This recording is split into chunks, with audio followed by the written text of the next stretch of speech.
Vous ne vous êtes jamais demandé d'où provenait cette expression qu'on utilise à foison lorsqu'on donne notre adresse mail à quelqu'un? Il faut bien distinguer l'origine du mot arrobase de l'origine du signe arrobase. Pour beaucoup, j'imagine que vous pensez son utilisation moderne suite à la création d'Internet.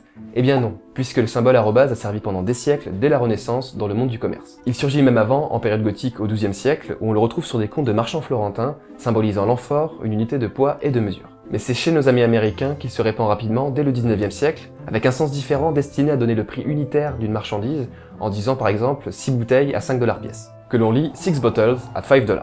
Ce fameux at qui est utilisé encore aujourd'hui par les anglophones pour nommer ce symbole dans les adresses mail. Pour continuer de l'utiliser en comptabilité, après l'apparition de la dactylographie, on décide de le conserver sur les machines à écrire. Au fil du temps, il perd peu à peu son sens, mais on continue d'intégrer sur les claviers d'ordinateur plus tard. Sens plus ou moins oublié, n'appartenant à aucun alphabet, l'arrobase attire l'œil de Ray Tomlinson sur un clavier, qui en 1971 choisit d'utiliser comme séparateur pour la localisation des serveurs de courrier électronique.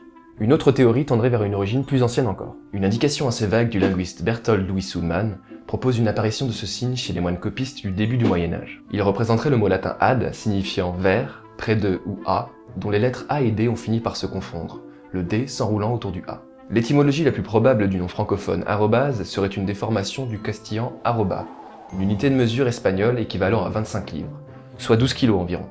Ce terme provient lui-même de l'arabe aroub, signifiant le quart, pour un quart de l'ancien quintal de 100 livres. On retrouve donc cette utilisation commerciale dont on parlait tout à l'heure.